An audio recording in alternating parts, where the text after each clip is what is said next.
welcome to Canvas Design for Success, Not Stress. I'm Dr. Dina Kurzweil. I'm the Director of the Education and Technology Innovation Support Office here at USU, and I'm very pleased today to introduce Mrs. Simone Ferry, who is an instructional designer at the ETI, and Dr. Linda McCauley, who is also an instructional designer here at the ETI. They'll be taking you on your journey for this course on Canvas Design for Success, Not Stress. Take a look at our goals for today. We hope you'll be able to successfully identify course design elements that cause student stress, differentiate between learner-focused and teacher-focused design, describe how cognitive load stress causes stress for learners, implement design and layout techniques that contribute to a welcoming homepage and overall course design, and revise a course based on student-focused principles. So it's my pleasure today to turn you over to Mrs. Simone Ferry. Today we're going to start with a little bit of foundational theory. We're going to then introduce you to a rubric that will guide you in applying that theory. We encourage you to take notes throughout the presentation of any tips and tricks that you might want to use or focus on when you revise your courses. Today, we'll be looking at specific elements of design, layout, and content that are the easiest to optimize and will do the most to reduce student and teacher stress. As we begin to consider how to improve courses, let's step back and think about times where students were confused or anxious, or times where you felt stressed, or you felt you were answering a lot of questions you didn't think you were going to have to answer.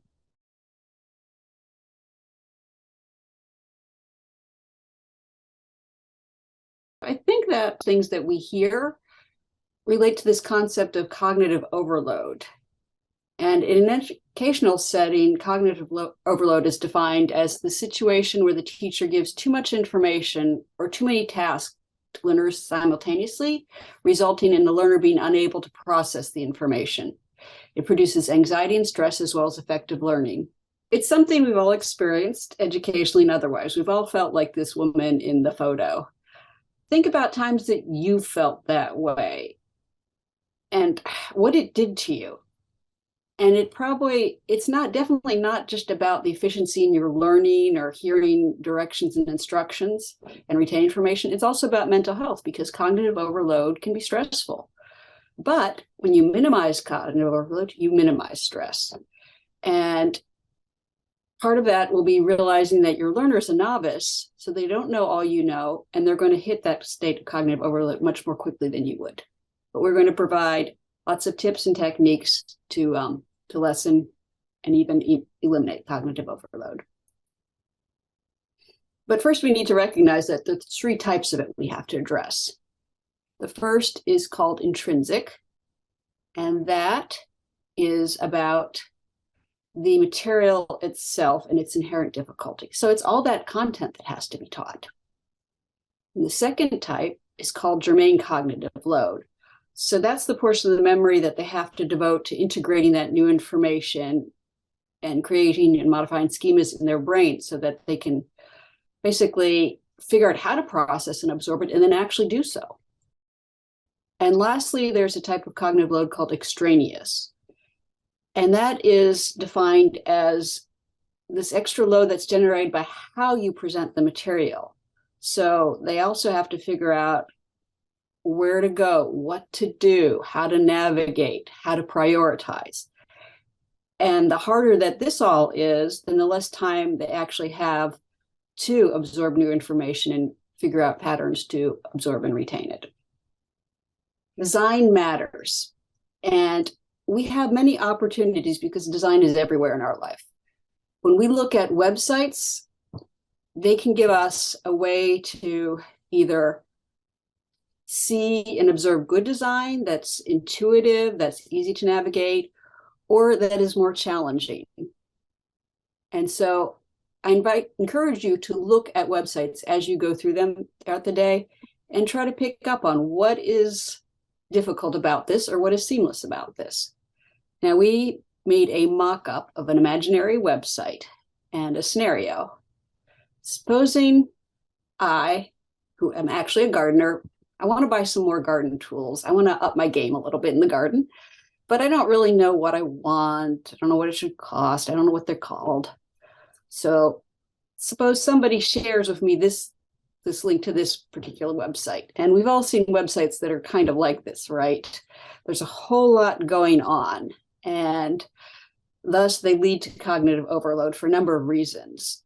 The first is that intrinsic load. There's a lot of content here. It's very dense with a wall of text. And sometimes it's more than you just see on the main screen. You have to scroll down and get more, which is even more overwhelming. A person like me might have germane load of trying to figure out, okay, what are these tools? What is this content? What are the names? What do I need to know first? All that is stressful. And then this site has extraneous load as well, because while I've successfully bought online many times and have navigated successfully many online shopping sites, it's important to have ones that look the same and tap into my previous knowledge. So I don't know what to do on a site like this. The colors are leading my eyes all over the place. I don't know where to click. I don't know how to search.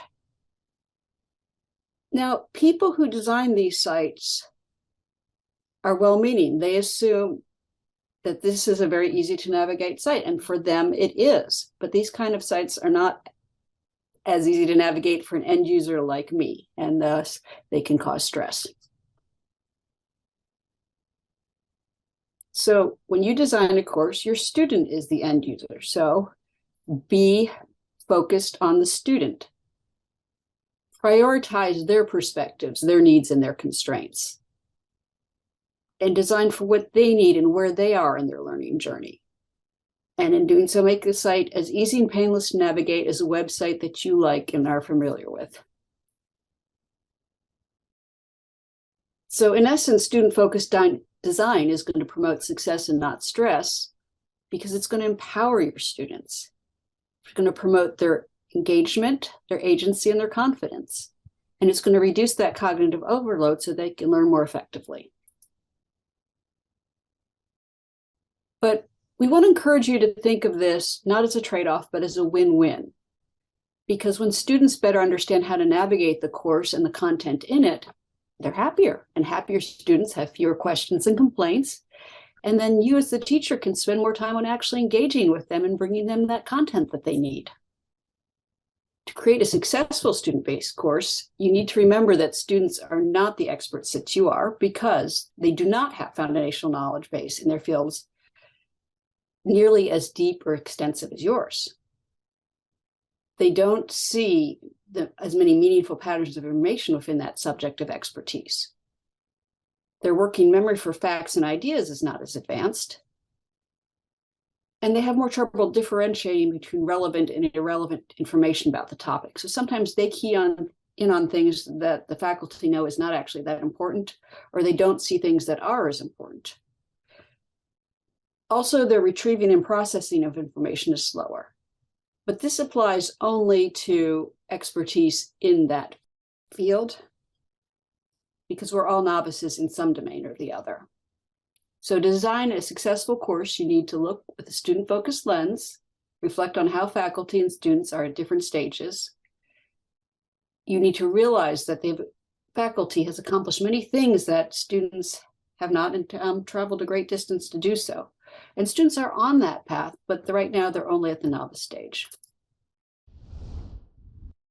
So now that we have looked at some of the theory behind student-centered design, we're going to look at some specific ways to accomplish the goal of student-centered design to reduce stress and promote success. Rubrics are often very helpful in making our courses more successful and less stressful, because they help you to know what to focus on and prioritize in your work. And in this presentation, we will focus on a rubric called OSCAR. And OSCAR is part of the OLC scorecard suite. We like OSCAR because it is vetted by experts. It is endorsed by the Online Learning Consortium, and we are institutional members of that organization. And it is free, open source, and nonprofit. It is an in-depth resource to move from teacher-focused to student-focused design. It stands for the Open SUNY Course Quality Review Rubric. Quite a mouthful, which is why we say Oscar. It was created in partnership with the OLC and the State University of New York.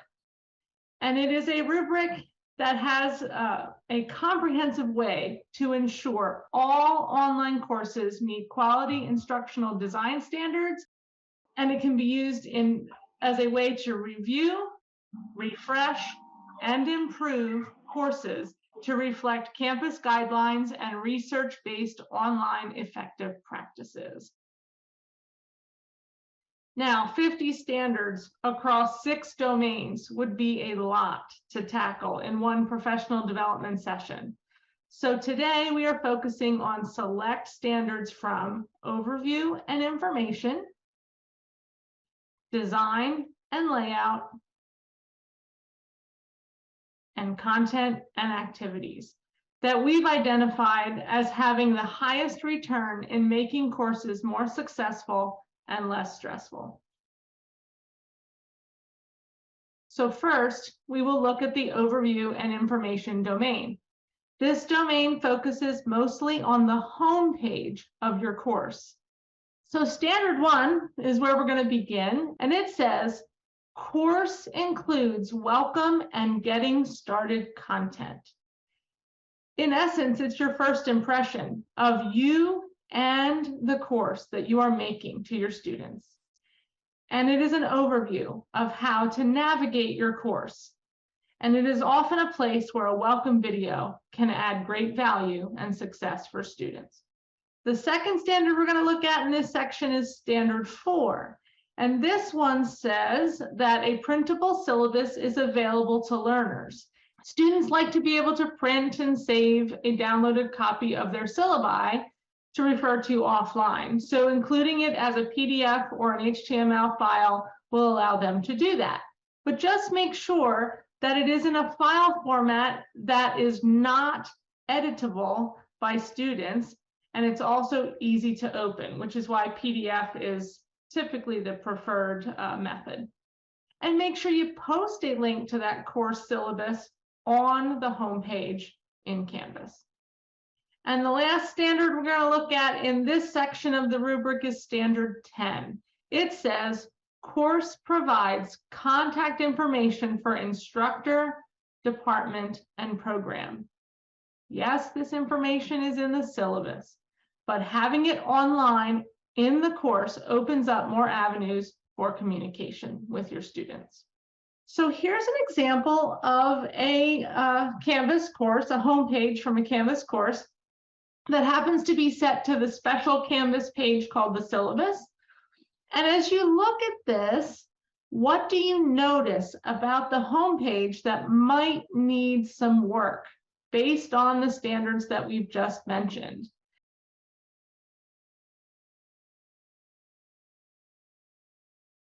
Yeah, there's no course description of any kind here. So as a student, I have no idea what I'm doing in this course. There's no syllabus, there's no welcome, there's no contact information. I'm not quite sure what that ebook link is for. And is that the textbook, or do I need to buy a textbook? A little unclear at this point. So I think we've pretty much identified the majority of the items that we reviewed in the standard that are missing from this example of a homepage. So now I'm going to show you another homepage. Dr. Hamlin was gracious enough to allow us to use her Essentials of Gynecologic Health actual course to show you. So I'm going to switch my screen there so you can see her homepage, keeping in mind that this is a course that is concluded. So you do see some historical announcements here that obviously wouldn't be there at the beginning of the course. And I'm going to scroll a little bit so you can take a look at the page.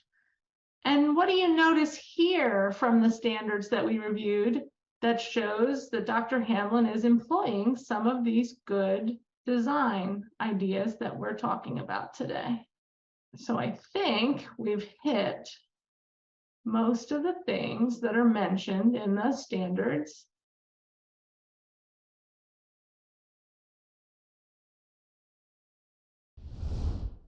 Let's move now to the third domain that we'll focus on today. And we've already started talking about some elements of design and layout, but why is it important to really focus on them and do this deeper dive now?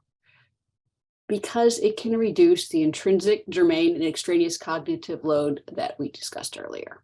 Standard 16 is the first we're going to highlight. And it starts out by saying a logical, consistent, and uncluttered layout is established. And it continues on that the course is easy to navigate with consistent color scheme and icon layout, related content organized together, and self-evident titles. Now, let's start off at how this might apply at the level of the modules. On the module page, here's a screenshot. These modules are organized by topic and temporally. Now, the word temporally does not mean temporarily, but more by time. So the beginning things are first, things that happen in the middle of the course are in the middle, and things at the end of the course are at the end. So here they're referring to modules. You don't have to call them modules. You can call them units, topics, weeks, whatever makes sense for you, but be consistent in doing so.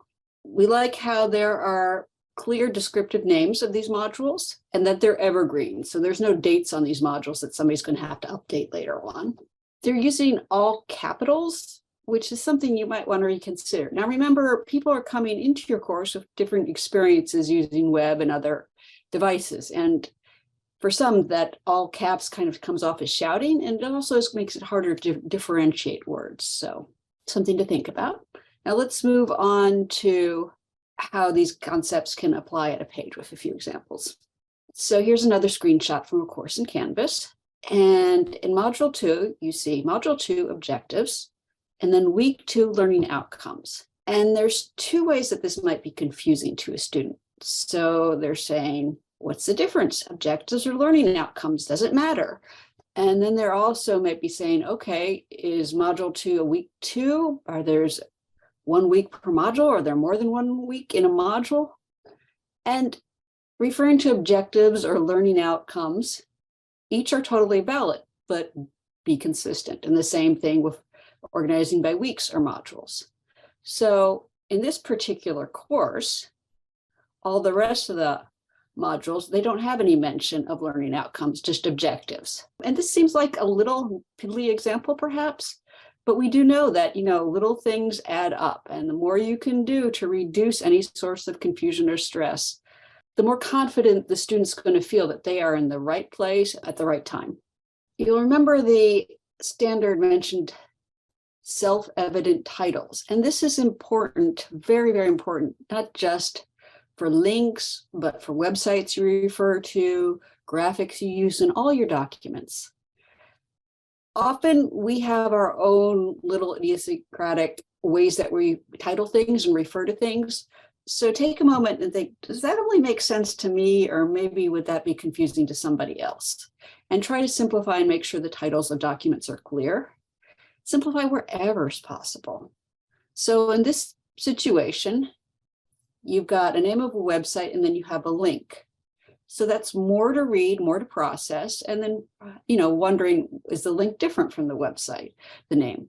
So a quick little after makeover was that we made the title into a link.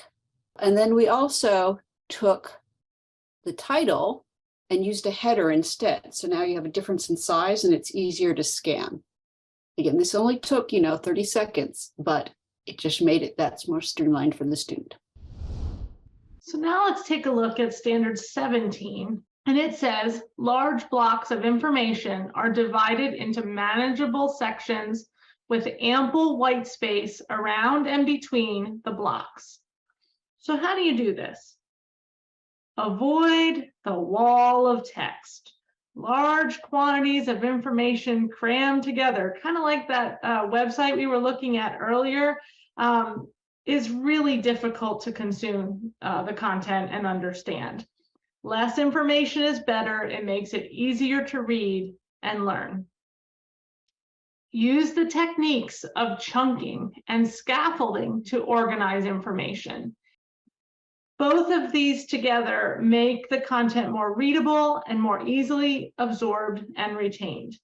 Chunking divides large pieces of information into smaller units or chunks that are easy to retain in short-term memory. Scaffolding refers to a variety of instructional techniques used to move students progressively towards stronger understanding and ultimately greater independence in their learning process. The term itself is relevant as a descriptive metaphor, just like scaffolding supports a construction project. Scaffolding and learning supports our students as they move to higher levels of comprehension and skill acquisition that they would not be able to achieve without that assistance. And all of this reduces cognitive load by breaking content into smaller, more digestible bites that build upon each other. The biggest way to do this in Canvas is to organize your content into modules, as we talked about previously, by time, so by week, by chapter, or by unit, where everything a student needs for a particular part of the course is all in one place. Here is a screenshot of a Canvas course showing part of a module's area. And at first glance, it looks nice and it looks as if related content is all together. However, you really need to start to interact with this course content to understand how well the navigation and directions are working for the students. So when I click, if I go into a page, like for example, that assignments and activities page, it opens up to what you see here, and we start to notice some things that might cause confusion.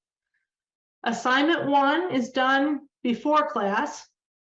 Assignment 2 and 3 are during class, and assignment 4 is after class. So everything that I need to do before class is not all in one place, because I have to leave this page to go back to the modules and access my readings or the slide presentations or the recorded lectures. And that might make me get lost. And I also might not know where to find those other assignments, like the quizzes, for example. I may click the wrong thing because I have to go somewhere else to find it. However, I do like the way this page was designed as far as its aesthetics, because headings are used and everything is described very cleanly. So on the surface, it looks very nice.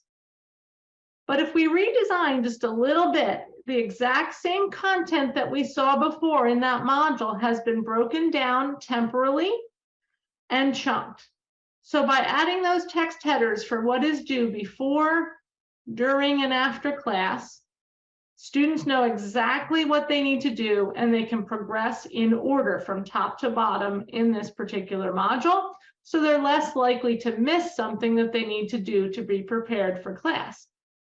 And also, the assignments that need to be completed are links to the actual assignment instead of just text describing or naming what the assignment is, so students won't get lost looking for what they need to do. And this relates to something that one of you mentioned earlier in the session. When the syllabus and the course content don't match, students might get confused. So it's really important to make sure that the way we refer to our content in the modules area also matches the way we refer to it in the syllabus, and vice versa, so they're not confused and wondering if they've done everything that they need to do.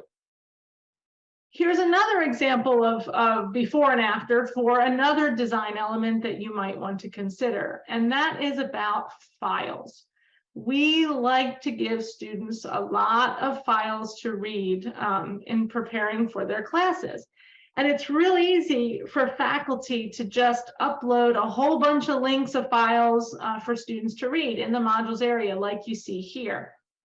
But these links to readings provide little context for the learner to know what they are to do and what they should focus on as they read those documents. So I would recommend some design changes. One would be to make a page for all the readings instead, so that the module doesn't get so long and drawn out. And that way they know everything is chunked by the type of item it is. So here's an example of how I first designed this page. So I took those exact same 3 file links and I just added them to that Module 1 readings page. But I'd go an actual step further and design even more and add context for each of the links and for what they're supposed to be paying attention to as they do those readings. So now you see here, there's a paragraph of a couple sentences at the top that says these are the week's readings, covers these chapters. As you read the chapters, take note of this, but don't worry about that kind of thing, right? So we tell them specifically what we're going to work on. And I replaced the file titles with the actual topic that they're going to learn about. So yes, it might be chapter 6, but they're going to learn about chi-square. And as I look at this even again, I may edit it again and say chapter 6, chi-square, so that no doubt they're going to know exactly where they have to be and what they have to read. And don't forget, if you are adding files to your Canvas sites, to make sure you have the correct copyright permissions for any files that you do use. And you can work with the library to help you with that if you need assistance. We've also done a previous brown bag about copyright.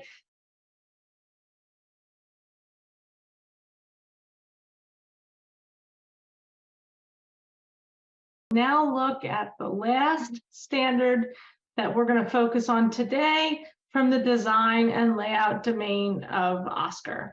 And that is standard 19. And it says instructions are provided and well written.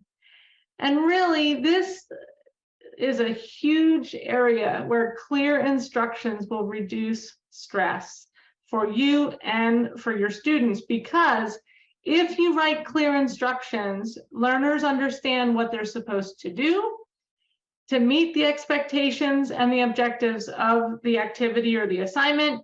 And it really reduces your stress because you don't have to entertain lots of emails or questions from your students to clarify what you intend them to do.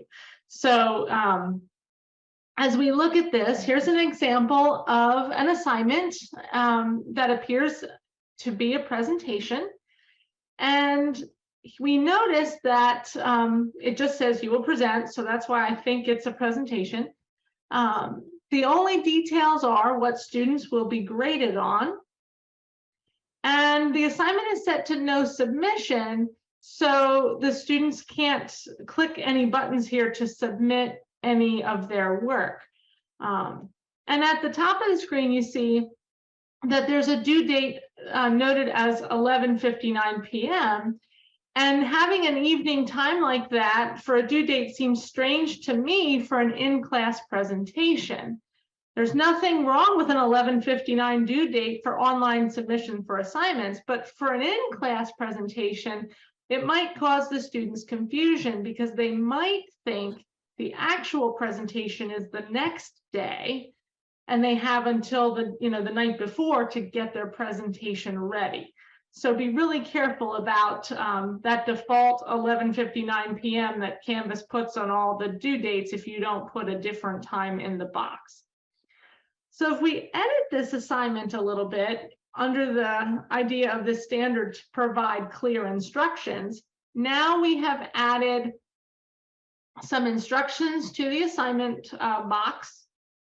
You can see here. It has links to supporting information to ensure success, such as a link to sound presentation design elements and which tools the students are supposed to use and how long the presentation needs to be. And it also now has that same grading criteria that was in the original, but we're using the rubric tool that's built into Canvas. And that'll allow you as the faculty member to more easily grade and provide feedback as well.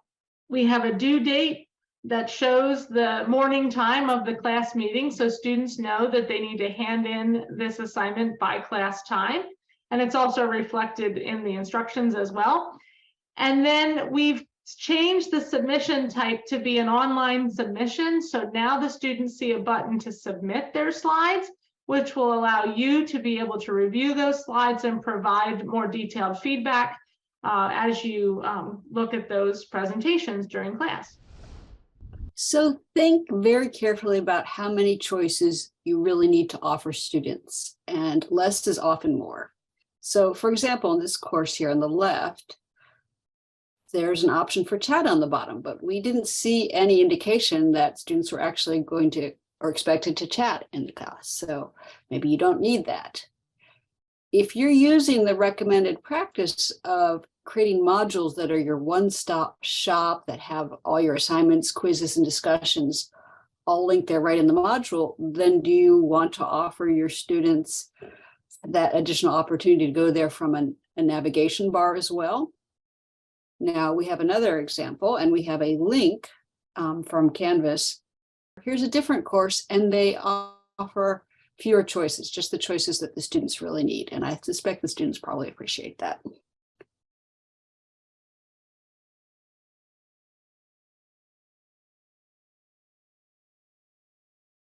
We're going to move on to the last domain that we're going to cover today, but certainly not the last domain of OSCE you should consider. It's content and activities. Taking time to really design well and think through how you present your content and activities is going to really help keep your students engaged and contribute to their success. So Standard 29 says, courses offer access to a variety of engaging resources to present content, support learning and collaboration, and facilitate regular and substantive interaction with the instructor. So in many things in life, a little variety provides some spice, and too much of the same thing over and over can be numbing, and it can make people tune out. So there are different ways you can provide a variety of activities and assignments throughout your course. You can use formative and summative assessments, individual and group projects, case studies, simulations, discussions, lectures, and videos. And also think of variety in terms of length. So sometimes there's a longer video is appropriate, and sometimes a shorter refresher video might be very welcome. So as we come to the end of our time today, we want to conclude to remind you that we've only scratched the surface of what this free and easily available resource in the OSCE rubric is.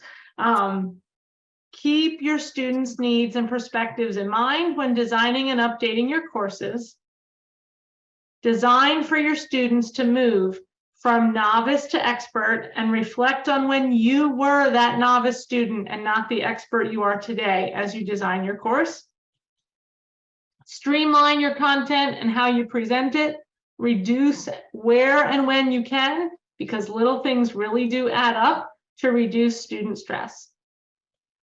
Scaffold and chunk to avoid cognitive overload. Students are busy and they have a lot on their plate.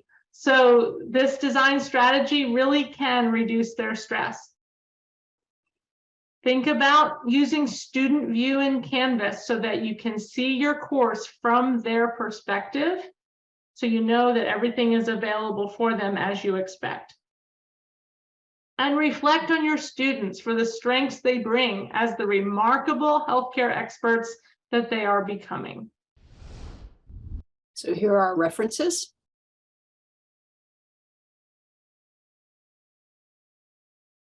And I just wanted to note that all the images used in this presentation were provided attribution free from Adobe Stock. They have a section of free images you can use.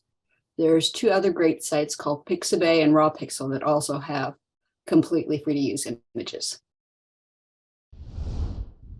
Thank you for watching today's Teaching with Technology Brown Bag session. You can view all Teaching with Technology Brown Bags on the USU YouTube channel under the full ETI playlist. Have a nice day.